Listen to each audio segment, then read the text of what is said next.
하나님 말씀입니다. 느헤미야 2장 11절에서 20절까지 말씀입니다. 한 절씩 교독합니다. 내가 예루살렘에 이르러 머무른 지 사흘 만에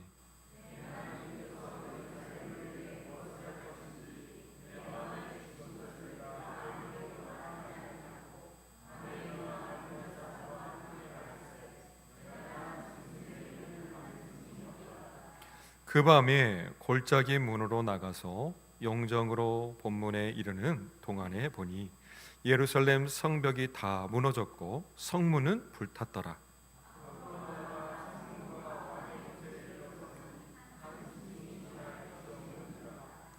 그 밤에 시내를 따라 올라가서 성벽을 살펴본 후에 돌아서 골짜기 문으로 돌아왔으나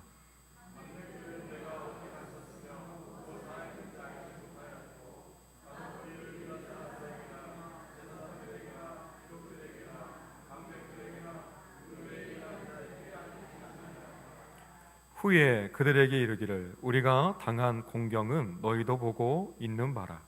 예루살렘이 황폐하고 성문이 불탔으니 자 예루살렘 성을 건축하여 다시 수치를 당하지 말자 하고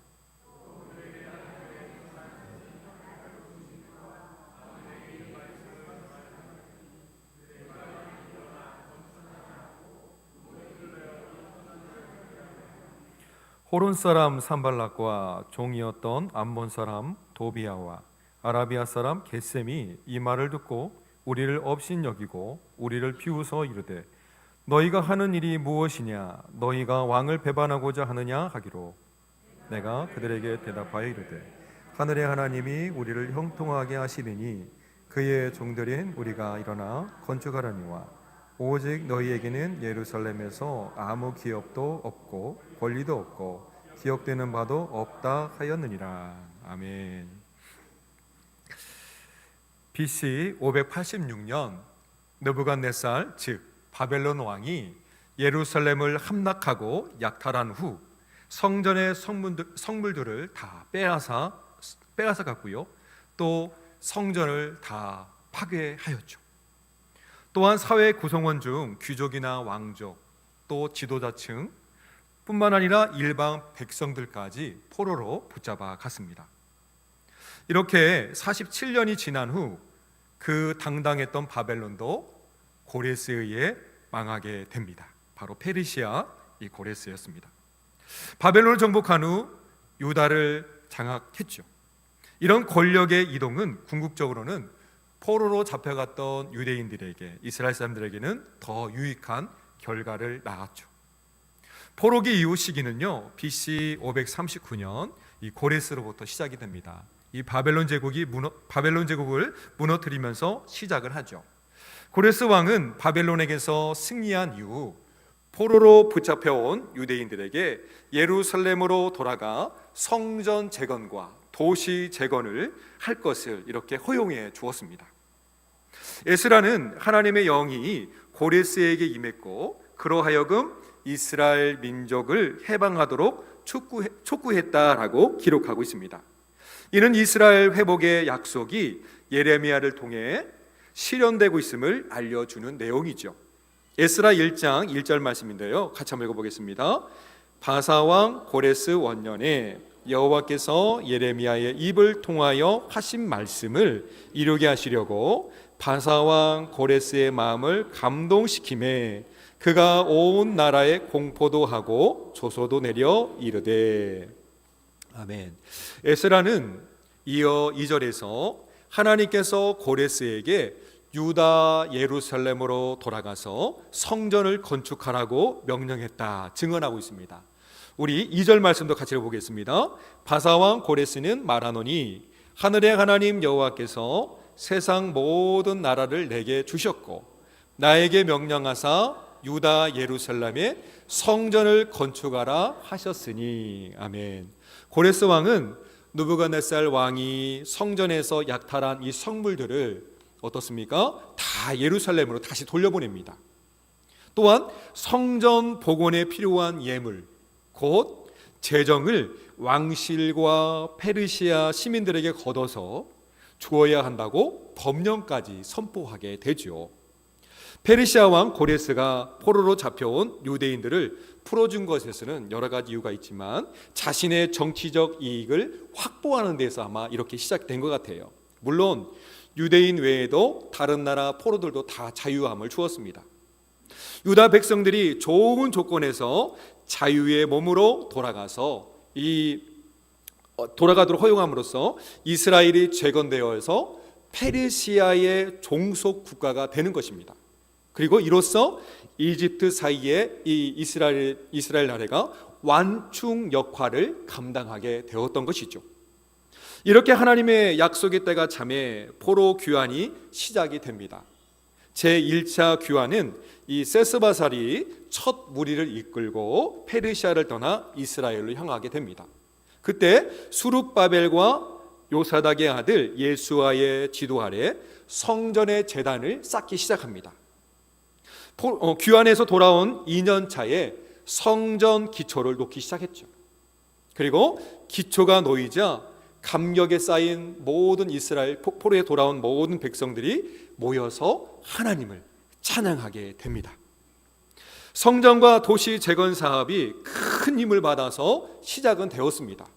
근데 시간이 지날수록 사람들의 마음속에서는 성전 건축이 점점점 희미해져 갔죠.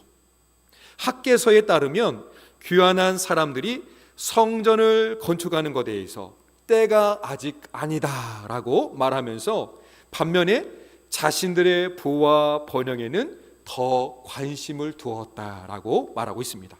그래서 하나님의 집은요 뒷전이 되고 말았습니다. 이렇게 학계 선지자는 느긋느긋한 이들의 모습을 바라보면서 속히 성전 건축을 마무리하자고 권고를 하죠. 그런데 이 말을 듣고 사람들은 어떻습니까? 순종으로 반응을 합니다. 다리우스 왕 통치 2년 차에 성전 건축이 재개되었고요. 6년 차에는 드디어 완공이 되었습니다. 에스라 6장 15절 말씀인데요. 같이 읽어보겠습니다. 시작.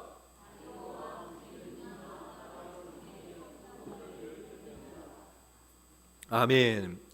두 번째 포로 귀환 시기 제2차 귀환 때에 학사 겸 제사장인 에스라가 귀환하는 무리와 함께 돌아오죠. 아닥사스다 왕은 예루살렘으로 돌아가길 원하는 유다 백성들과 에스라에게 귀환을 허락합니다. 제사장 에스라의 사역은요 주로 사람들에게 하나님 말씀 앞에 설 수 있도록 율법을 가르치는 일을 감당했죠. 에스라가 제사장으로 사역하는 동안 예루살렘 성벽 재건이 있었는데요. 근데 반대가 있었습니다. 바로 보니까 이 비슬람이라든지 미드라닥과 다부엘 그리고 그들과 동맹을 맺었던 사람들이 아닥사스다 왕에게 거짓된 편지를 써 보냅니다. 성벽이 만약에 재건되면 이스라엘 사람들은요 페르시아에게 반기를 들 것입니다. 그러니 속히 이걸 막아야 됩니다라는 그런 내용이었습니다. 이런 것에 속아 아닥사스다는요 재건을 멈추라고 칙령을 내리죠. 이런 어려운 시기에 자신을 향한 하나님의 뜻이 무엇인지를 발견한 사람이 있었습니다. 그는 하나님께 나아갔으며 그러기에 자신을 하나님을 향한 하나님의 뜻을 깨닫게 됩니다.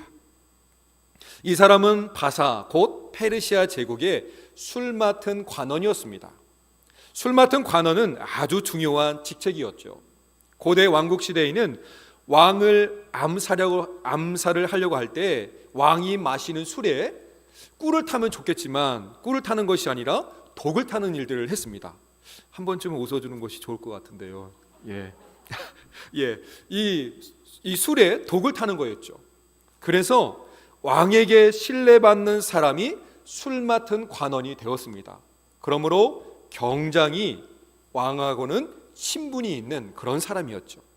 그 술 맡은 관원은 주께서 위로하신다라는 뜻을 지닌 느헤미야였습니다. 그는 BC 444년 이후 유다 지방을 다스렸던 총독이었고요. 그의 아버지는 하갈이었습니다. 술 맡은 관원이었던 느헤미야는 왕에게 매우 신임을 받던 그런 관리였습니다. 아닥사스다 통치 제20년에 느헤미야는 성벽 재건을 위해 돌아가고 싶다고 왕에게 청원을 하죠.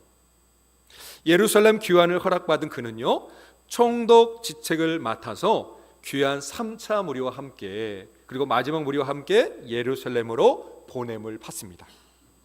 남쪽 유다가 멸망하여 솔로몬 성전이 파괴될 때까지 아픈 역사가 있죠. 바벨론 제국에 의해서 3번에 걸친 공격을 받습니다. 그때 백성들은 3번에 걸쳐서 바벨론의 포로로 끌려가죠. 그러나 하나님께서 끌려간 포로들이 다시 예루살렘으로 돌아올 것이라고 약속을 주셨습니다. 하나님의 계획 속에 바벨론 제국은요, 메데 바사 제국에 의해서 패망하고 맙니다. 그리고 유다는 드디어 포로의 신분에서 자유의 몸이 되고, 그리고 3번에 걸쳐서 본국으로 귀환을 합니다. 하나님께서는 느헤미야를 통해서 무너져 내린 성벽을 재건함으로 신앙의 방호벽을 세우고자 하셨습니다. 그리고 이스라엘 공동체를 회복시킴으로써 하나님 나라가 이루어 가고자 하는, 계속해서 하나님 나라가 이루어지고 있음을 보게 하셨습니다. 그 새로운 시작의 출발점, 그 일선에 느헤미야가 있었죠. 그런 느헤미야에게 고국에서 소식이 들려왔죠. 어떤 소식이었습니까? 예루살렘으로부터 왔던 이 동생 하나니아와 그 일행으로부터 예루살렘의 비참한 상황을 듣게 됩니다.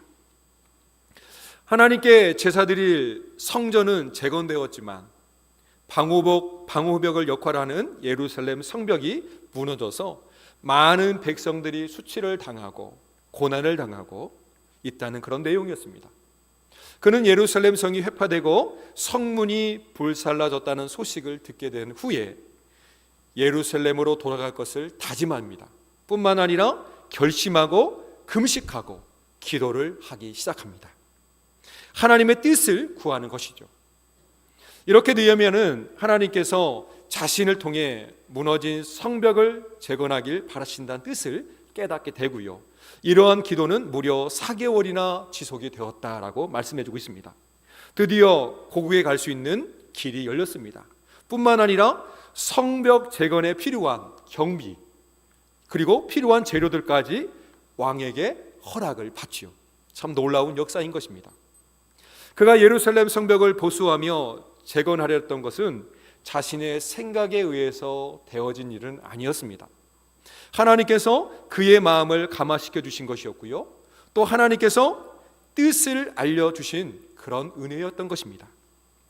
이렇게 하나님께서 멀리 페르시아 수상궁에서 잘 살고 있던 느헤미야를 예루살렘으로 돌아오게 하셔서 성벽을 보수하게 하신 이유가 무엇이겠습니까?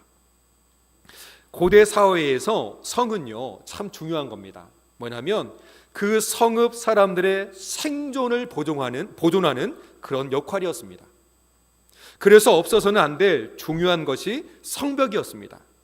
성벽이 쌓아졌다는 것은 그 나라의 정치적 자주권이 확립되었다는 것을 보여주는 대목이었습니다. 그래서 성벽 재건하여 이스라엘이 포로 생활의 종지부를 찍고 해방되어서 자주적인 한 나라가 되었음을 보여주는 장치였습니다.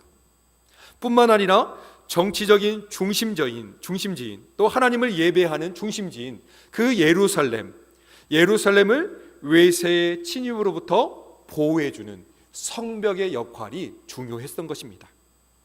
그래서 이스라엘의 거룩성을 유지하는 것뿐만 아니라 방호벽 역할을 하고, 그리고 예루살렘 성벽을 통하여 이방 민족과 하나님의 백성이 거룩하게 구별되었음을 상징해주는 경계점을 표현하고 있습니다. 느헤미야는 예루살렘에 도착한 후 즉시 무너진 성벽 현장을 둘러보죠. 상황 파악을 하고 공사를 위한 준비 작업을 즉시로 시작하지는 않았습니다. 해방과 유업, 조롱이 있었기에 곧바로 허물어진 성을 불탄 성물을 재빠르게 재건하는 것은 매우 중요했습니다. 하지만 이런 마음이 간절했지만 느헤미야는 조급하게 서두르지는 않았습니다. 그는 예루살렘에 도착한 후 숙소에 조용히 머물렀습니다. 3일 동안 숙소에 머물면서 기도하며 하나님의 때를 기다렸죠. 조급하게 서두르다 보면 상황을 제대로 파악하지 못합니다. 그렇게 되면 하나님의 뜻과는 멀어지는 사람의 마음으로 움직이게 되죠. 뿐만 아니라 올바르게 판단하지도 못하고 분별하지도 못합니다. 그래서 올바르게 대처할 수 없습니다. 때론 잠시 멈춰야 할 때가 있습니다. 서두르지 않아야 한다는 겁니다. 여기에서 서두르지 않는다는 뜻은 무엇이겠습니까? 느헤미야처럼 바로 기도한다는 의미이겠죠.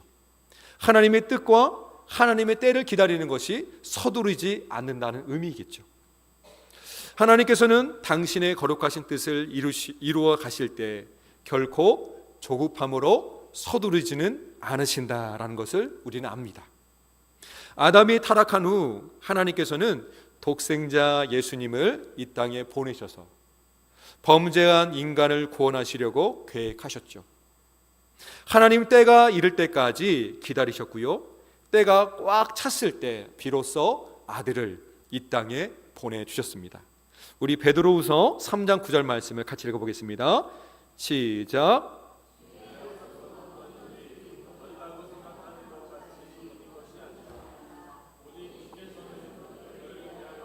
참으사 아무도 멸망하지 아니하고 다 회개하기에 이르기를 원하시느니라. 아멘. 하나님께서 예수 그리스도를 재림케 하셔서 예수 그리스도를 재림케 하셔서 심판하시는 그때에도 조급하게 서두르지 않음을 말씀해 주십니다. 오래 참으시면서 우리 모두가 다 회개하기를 또 구원받기를 기다리신다고 말씀하고 있습니다. 그래서 그때가 계속해서 늦추어지고 있는 것 같습니다. 예수님께서 속히 오신다고 했는데 벌써 2000년이 흘렀잖아요. 근데 그때를 하나님께서는 기다리고 계신 것이죠. 만약에 하나님 기다려주지 않았다면 저도 이 자리에 아마 없었을 거예요. 근데 하나님께서 이렇게 기다려주셨기 때문에 이 자리에 서서 하나님 말씀을 증거하고 또 하나님 앞에 예배드리는 것이겠죠. 무너진 성벽을 재건하는 것이 그렇게 호락호락 쉬운 일은 아니었습니다. 그는 수를 관리하는 사람이었지 건축 현장을 총괄하는 현장에서 잔뼈가 굵은 그런 사람은 아니었습니다. 그러기에 그는 혼자 힘으로 성벽을 재건할 수 없었습니다. 느헤미야의 성벽 재건은 함께하는 협력 사업이었음을 알 수 있죠. 12절 말씀인데요. 또 같이 읽어보겠습니다. 내 하나님께서 예루살렘을 위해 무엇을 할 것인지 내 마음에 주신 것을 내가 아무에게도 말하지 아니하고 밤에 일어나 몇몇 사람과 함께 나갈새 내가 탄 짐승 외에는 다른 짐승이 없더라. 아멘. 이처럼 자신이 성벽을 재건해야 할 것임을 알았습니다. 그리고 예루살렘 성을 돌아보았죠. 그러나 혼자 하지는 않았습니다. 하나님은 이러한 느헤미야를 홀로 방치하지 않으셨죠. 느헤미야와 함께 일할 사람들, 그 새로운 시작점에 사람들을 붙여 주었습니다. 동역자를 붙여 주었죠.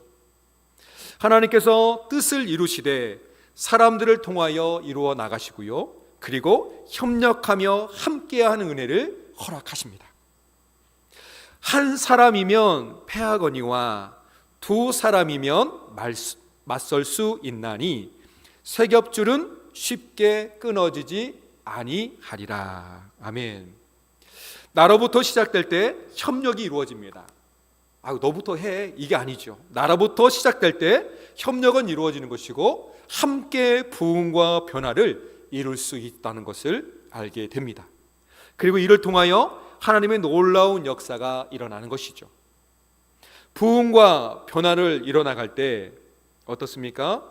우리에게 참 많은 일들이 닥치게 됩니다. 오늘도 보니까 본문에 보니까 믿음을 방해하는 이 공작들이 있습니다.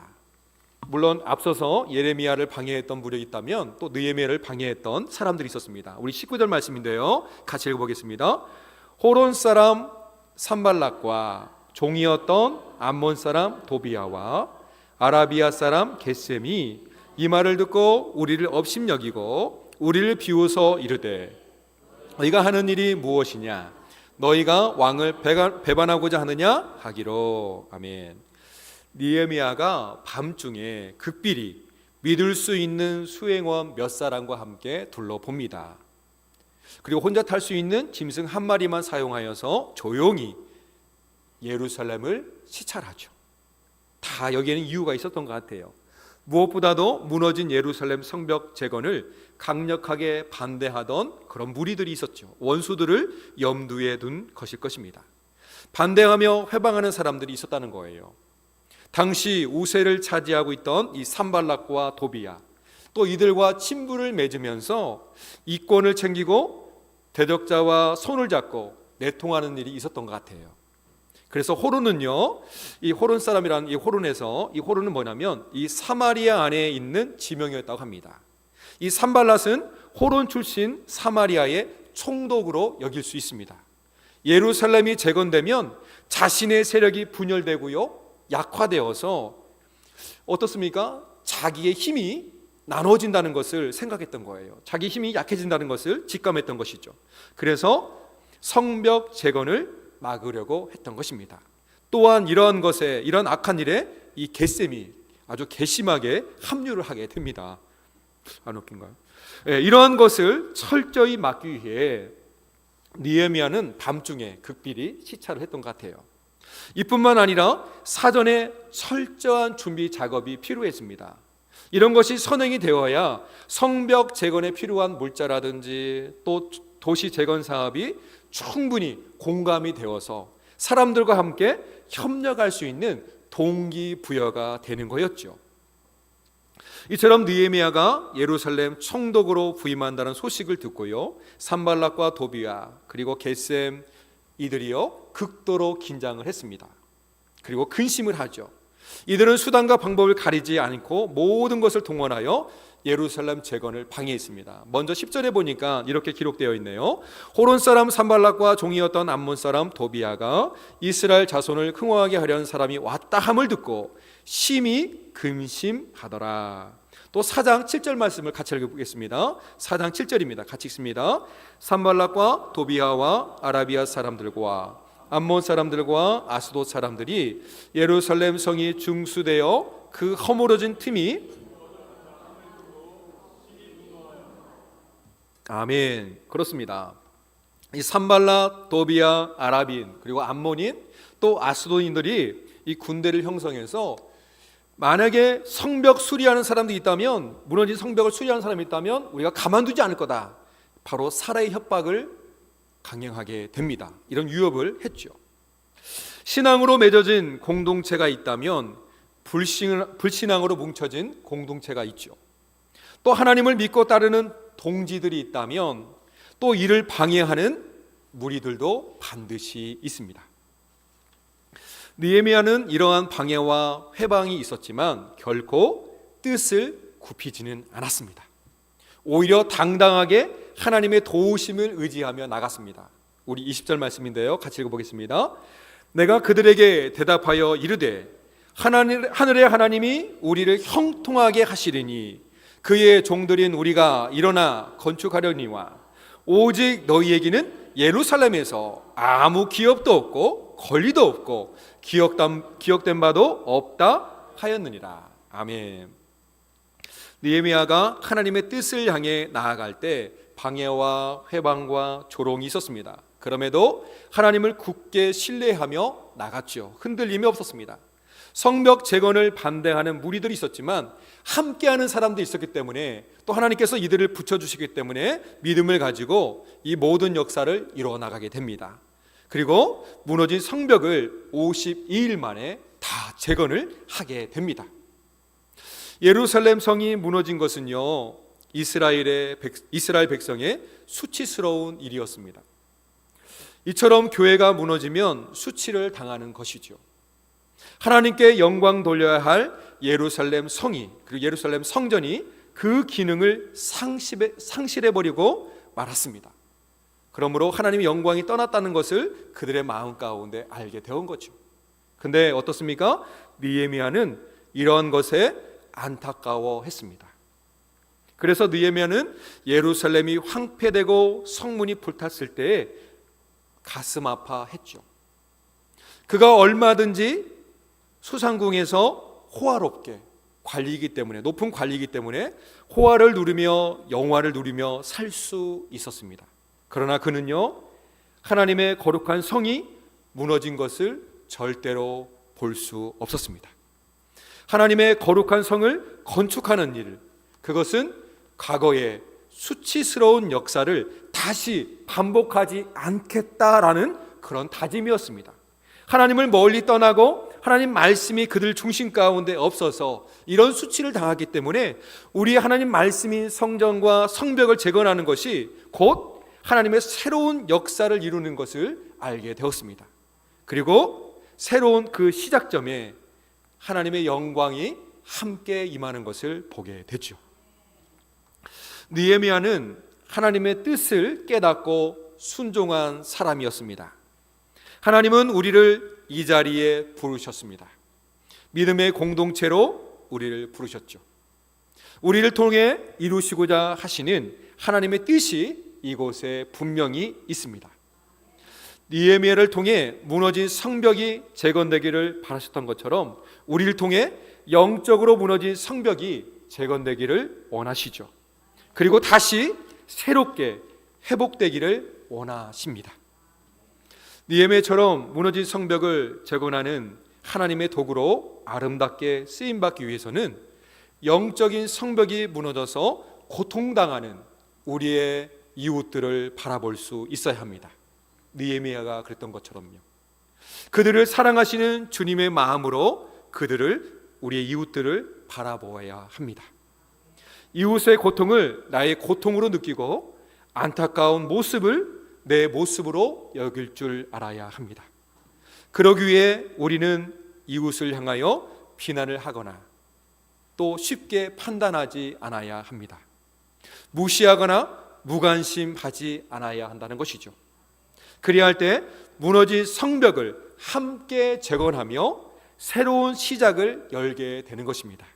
우리 교회 안에도 하나님의 충만한 은혜가 있는 것입니다.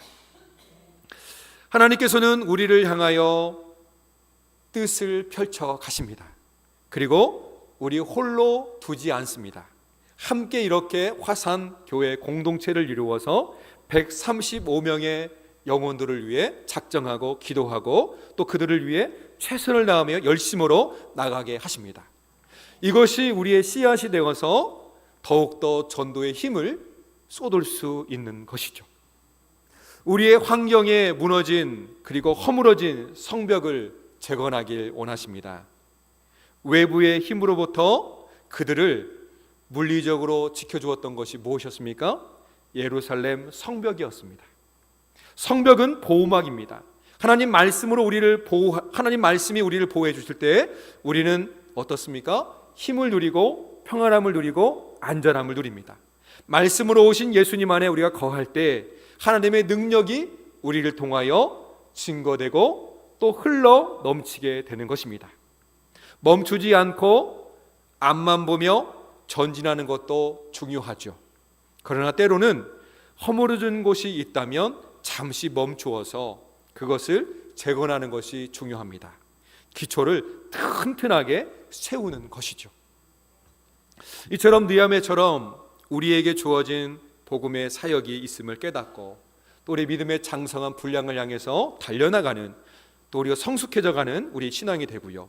또한 이 복음의 능력이 나를 통하여 그리고 우리 성도들과 함께 일어나가는, 그리고 이 지역사회 가운데 하나님의 복음이 전파되는, 하나님의 영광이 드러나는 귀한 삶이 되기를 우리 예수님의 이름으로 축원드립니다. 기도합니다. 사랑의 아버지 하나님, 감사합니다. 오늘도 저희들을 홀로 두지 아니하고 또 이렇게 우리 믿음의 권속들과 주의 사랑 가운데 예배하게 해주시고 믿음의 공동체로 나가게 해주시니 감사합니다. 하나님, 그렇습니다. 느헤미야를 통하여 하나님의 선하신 역사를 보게 해주시고 또한 새로운 시작을 열게 해주신 것을 감사합니다.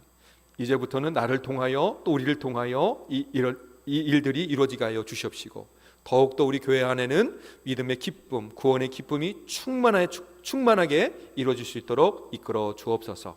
성령 하나님께서 언제나 저희를 붙들어 주시길 간절히 바라고 원하며 또 내일부터 있어질 우리 또 수련회 가운데도 하나님 성령님께서 먼저 앞서 행해 주심으로 큰 은혜 받고 돌아오는 귀한 시간 되게 하여 주옵소서. 감사드리오며 우리 주 예수님의 이름으로 기도합니다. 아멘.